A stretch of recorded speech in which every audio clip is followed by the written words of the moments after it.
Welcome to a brand new episode of the Jampack Report today for May the 26th of 2020. Of course, my name is Samuel Adams, and this is a daily gaming news podcast meant to bring you the hottest news you need to know from around the industry, hosted on YouTube and podcast services around the world 5 days a week, Monday through Friday. And of course, I always try and keep you in the know, but today we have some very big news regarding BlizzCon 2020. It is not happening. That's right, it's been canceled due to, you guessed it, coronavirus concerns. BlizzCon will not be held in 2020, Blizzard Entertainment announced today. The event is usually held around early November. Quote, "We have had many discussions about what holding a convention could look like in light of all the health and safety considerations we'd want to make," BlizzCon executive producer Sarah Smith said. "We have also talked about different paths we could take and how each one could be complicated by fluctuations in national and local health guidelines in the months ahead. Ultimately, after considering our options, we have come to the very difficult decision to not have BlizzCon this year."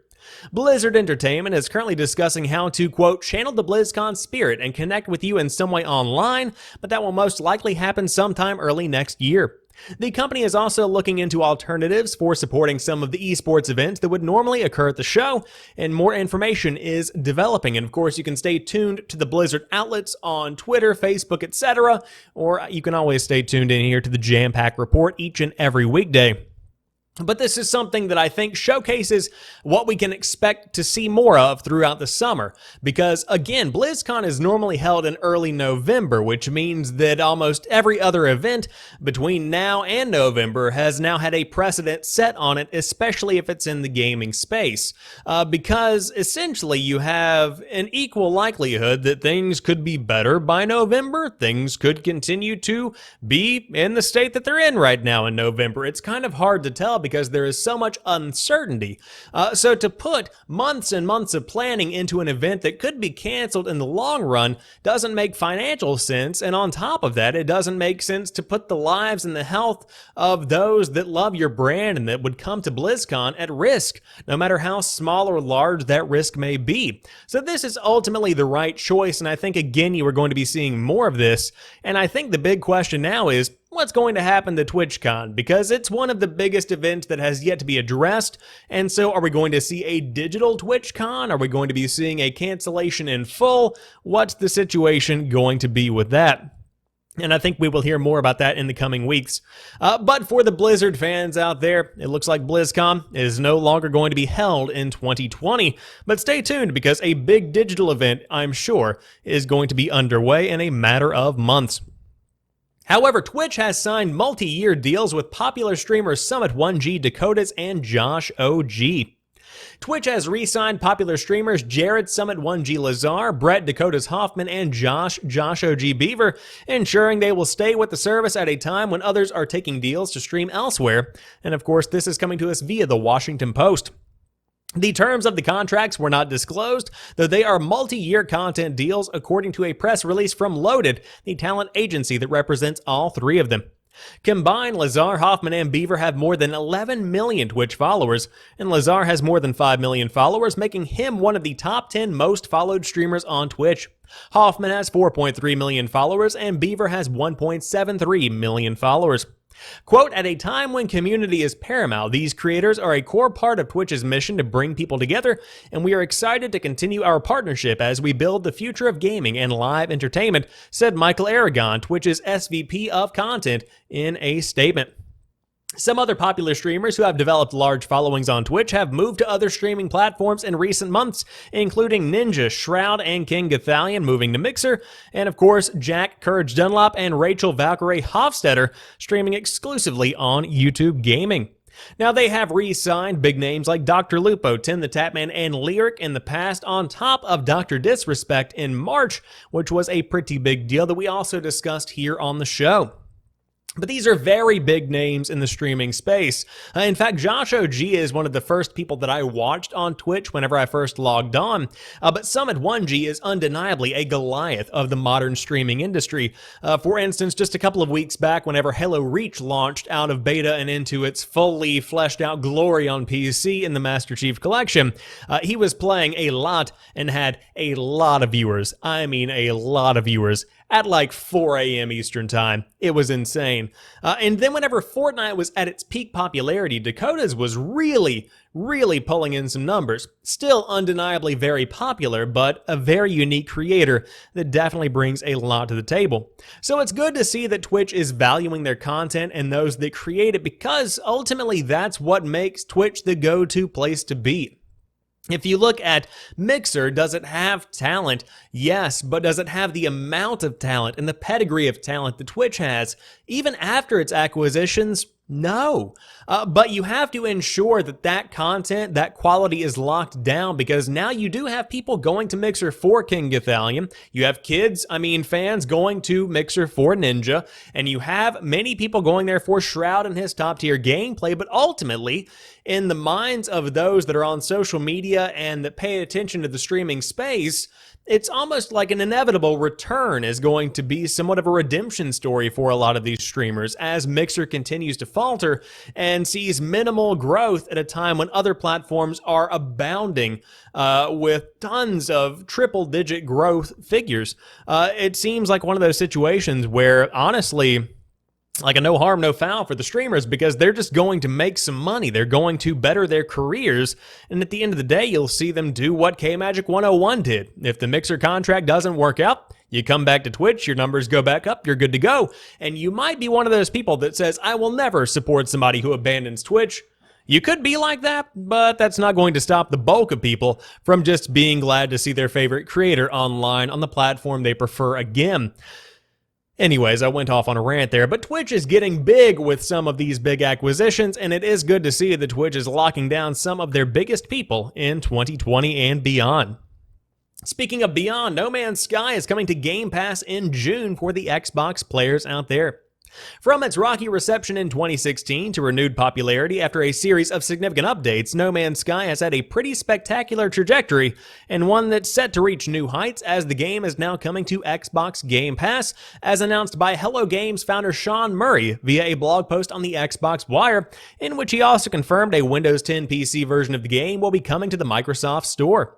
Of course, the game has recently received a slew of free updates, including 8 major free updates over the course of the past few years. Quote, for those who have already jumped into No Man's Sky on Xbox One, I want to say thank you for being on this journey with us these past few years. Our small team have many more exciting things to come, and we can't wait to show you what we've been working on, end quote. No Man's Sky had a tough time at launch, with many players left underwhelmed by what was initially offered. Since then, Hello Games has put in the work to turn player sentiment around, transforming the game into a messy wonder, as Eurogamer's Matt Wales put it. Opening up No Man's Sky to the millions of players who subscribe to Game Pass should provide the player base with a healthy boost, although I doubt, the author says, it'll feel too overpopulated in a procedural universe with over 18 quintillion planets. Indeed, it will not feel overpopulated at all, but No Man's Sky is the redemption story of the entire, I suppose, console generation, if you really want to break it down. The game is good. I've played it on PlayStation. Never got to the end of it, if you want to call it something with an end, because it's not really my cup of tea necessarily, but it is a very cool game that has had an incredible redemption arc, and hey, if you have Game Pass, you might as well go ahead and give it a shot. Or maybe you want to check out some of the games with gold for June 2020, including Destroy All Humans. Don't get too excited. On the original Xbox, not the remade version. On Tuesday, Microsoft announced the games with gold titles for June. There are 4 titles in all, equaling roughly $64 in value for gold members. Top billing goes to the Xbox classic Destroy All Humans, an action-adventure game set, of course, an action-adventure game first released in 2005, not set in 2005. A remake is also on the way this year, and fans also get access to Sign Mora, an old-school shoot-'em-up that relies on novel time manipulation mechanics. There's also 2 more lesser-known titles. Shantae and the Pirate's Curse is a lavishly animated game about a belly-dancing genie teaming up with pirates, and Coffee Talk, on the other hand, is a chilled-out barista simulator. And of course, they have a review at Polygon that says, curiously, the storylines for customers are determined by what drinks you make them, not by your dialogue choices. One werewolf, for instance, comes in asking you to make him a ginger drink that will help manage monthly furries. What? Oh god, where he has to be restrained. I got that drink wrong too, though the gracious werewolf said he'd be back to try it again later. I have a feeling that if I don't get it right, it's going to have huge ramifications for that character in the long run. Perhaps it's more accurate, you say, to play against a therapist, or as a therapist rather than a barista. Much of the game is spent listening to your patrons talk about their day-to-day problems, giving the whole thing a slice-of-life feel. But the character's issues are not the ones you and I might face because many of them aren't human, and again, that's directly from the review at Polygon.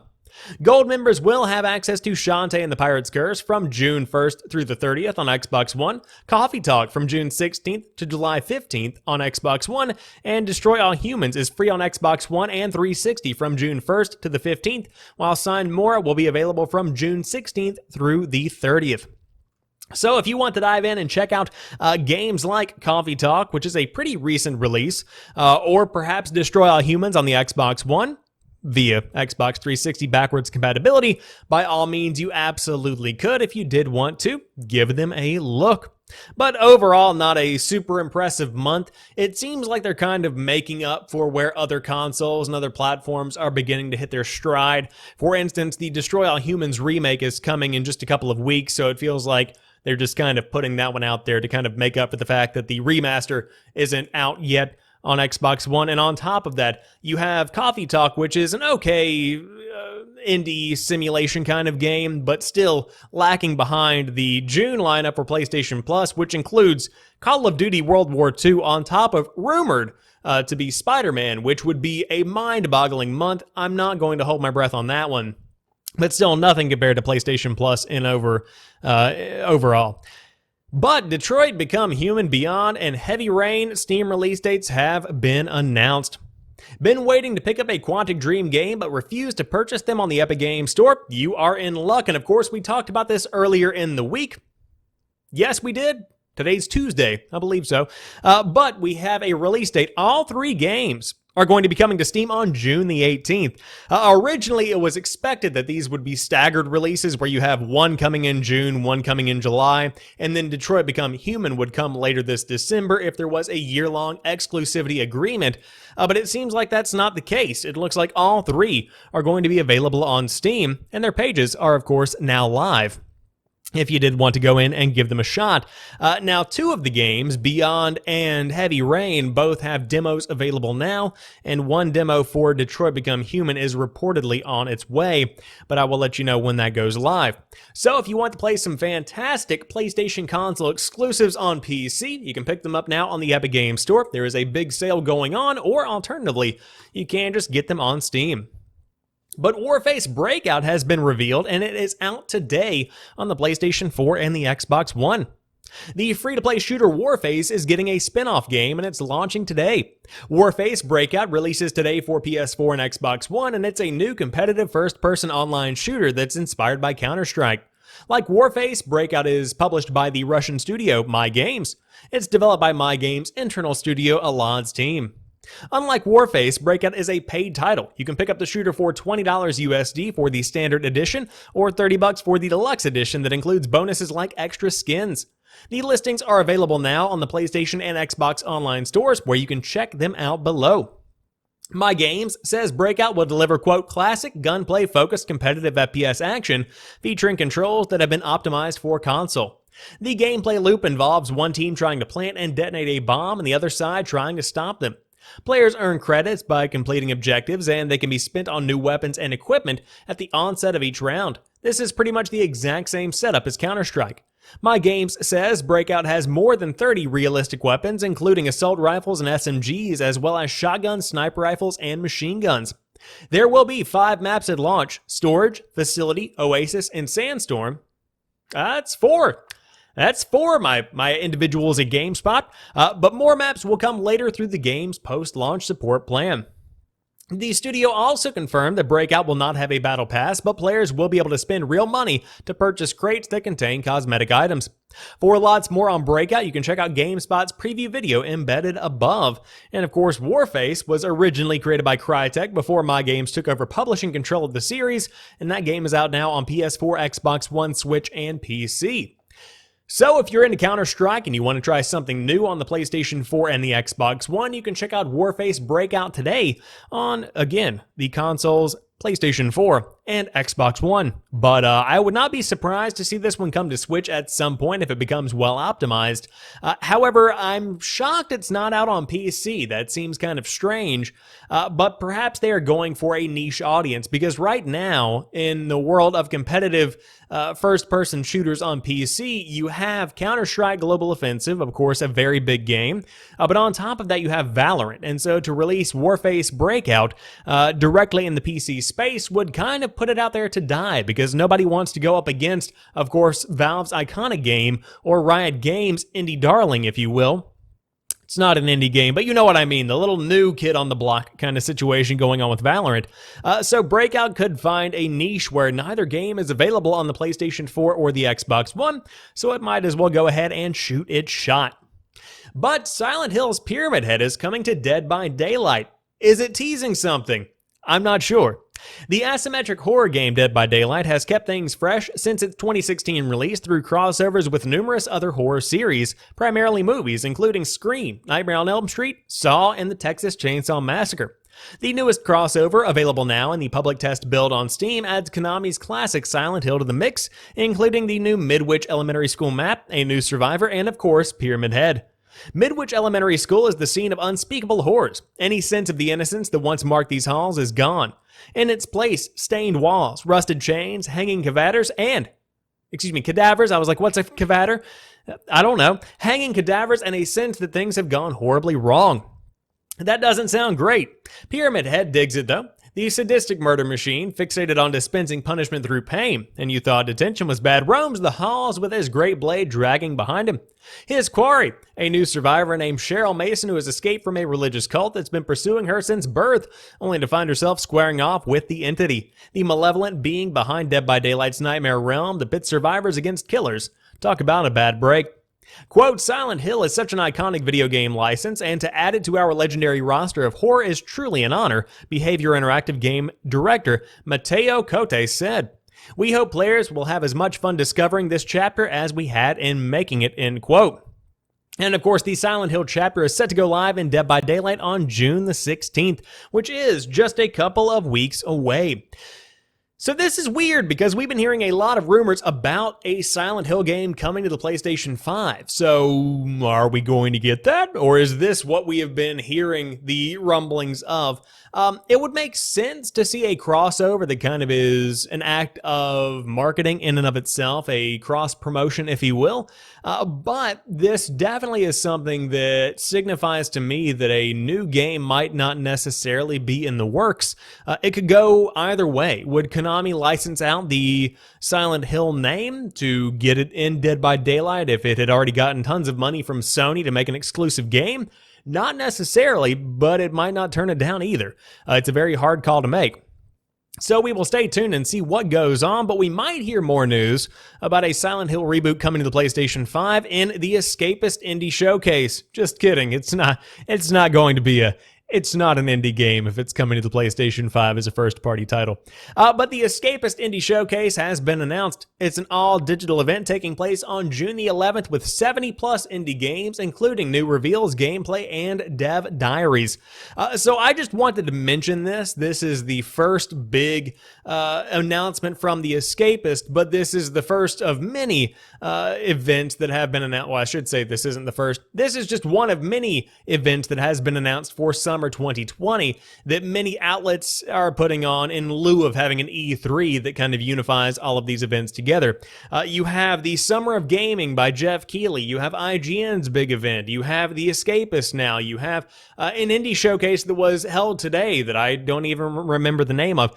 There are so many of these happening that it's becoming a problem, because now you have 3 months of gaming news to keep up with when this all would initially have been just condensed down into one big thick week. And it honestly is kind of like a boy who cries wolf situation, where I'm so used to seeing giant gaming news that it doesn't really impact me anymore. It's kind of one of those situations where I'm kind of used to it, and I don't like getting used to things, especially when it comes to gaming news that is very significant and influential. I miss E3. But that's just my 2 cents. If you do want to check out the Escapist Indie Showcase, it is going to be coming on June the 11th, according to the YouTube video, which has been linked by, of course, Shinobi602 on Twitter, a top-tier follow if I do say so myself. But it will be running for 3 days, June 11th through the 14th, unless there's some of those people that counted 11, 12, 13, and 14, so it could be 4 days. I think it's 4 days. We'll go with 4 days. So yeah, you can definitely check it out if you do want to dive in and check out some indies that are going to be coming to a show near you. Of course, I'm more of a read about it later on because I can't watch all of these events kind of guy, but that's just me. So that rounds out today's episode of the Jampack Report. If you enjoyed today's show, drop me a like down below and let me know what you think about everything we talked about here today. Are you looking forward to these summer events? On top of that, were you looking forward to BlizzCon and how do you feel about it being canceled? Good move? Bad call? I would love to hear your thoughts on that. How do you feel about Twitch, No Man's Sky coming to Xbox Game Pass, the games with gold, whatever you want to tell me about, let me know down below. But I'll see you guys tomorrow. Enjoy the rest of your night. I'll talk to you soon, and peace.